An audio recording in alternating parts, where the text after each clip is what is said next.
Molica, eu me lembrei que a gente trouxe no comecinho dessa semana, ou até na semana passada, imagens do debate lá de 1989, que o Boris, né, pôde mediar, e a gente via praticamente homens debatendo ali, né? Homens brancos, homens heterossexuais, debatendo questões que importam. Até onde se sabe. Né? Até onde se sabe.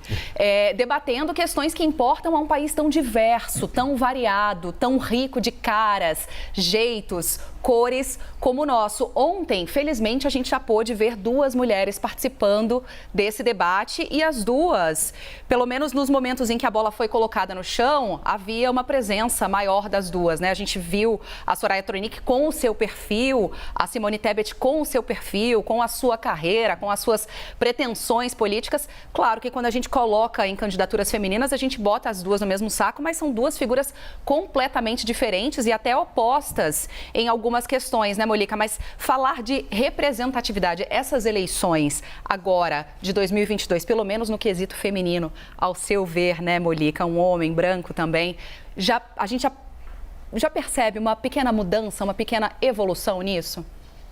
Muito pequena, né? Porque a questão não é dividir, a sociedade tem que ter cota para mulher branca, para até tem, que eu acho que é importante que tenha nessa questão lá dos partidos políticos, é que determinados segmentos da sociedade estão subrepresentados no Congresso Nacional, particularmente na Câmara dos Deputados, que é a casa do povo, né? É a casa que você tem que levar uma representação nacional. Então, a quantidade de mulheres é menor do que deveria ser, a quantidade de negros é melhor do que deveria ser, a quantidade de indígenas é muito menor do que deveria ser.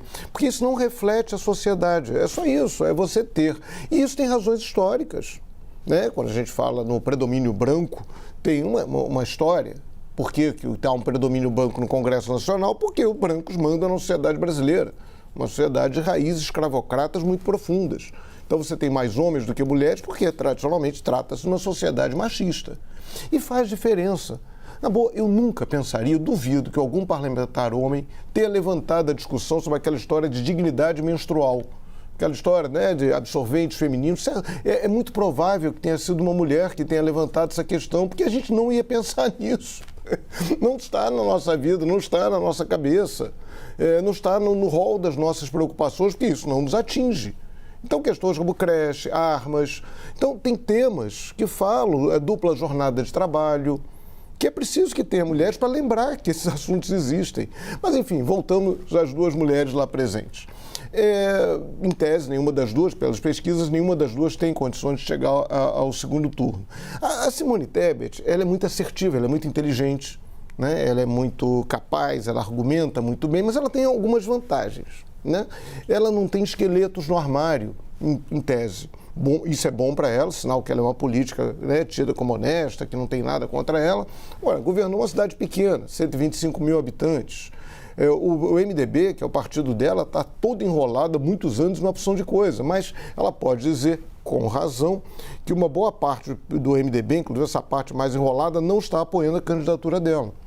Então, assim, ela tem uma vantagem em relação a isso, porque ela não tem um passado a explicar, ela nunca foi governadora de estado. E outro tema, tanto o Lula quanto o Bolsonaro, num eventual segundo turno, vão querer o apoio da Simone Tebet. Então, ninguém bate muito nela, né? Tem essa questão, ninguém quer brigar com ela, porque quer o apoio dela.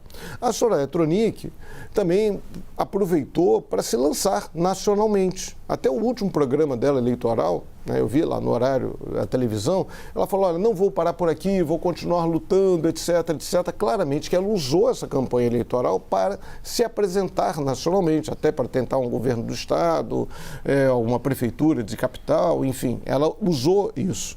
E usou as frases curtas, muito competentemente, não me cutuque com a sua vara curta, chamou lá o padre de festa junina, mas ela, numa hora, ela deu uma balançada, talvez no melhor momento do Jair Bolsonaro, do debate, foi quando ela foi eleita no rastro do bolsonarismo, né, em 2018, depois rompeu. Aí na hora que o Bolsonaro foi com o documento, mostrou que ela tinha pedido cargos no governo federal, ela meio que perdeu o rebolado ali. Ela tentou, aí nem insistiu na pergunta, a pergunta dela original era se o Bolsonaro ia respeitar o resultado das eleições, ela ficou meio enrolada, aí caiu na política real.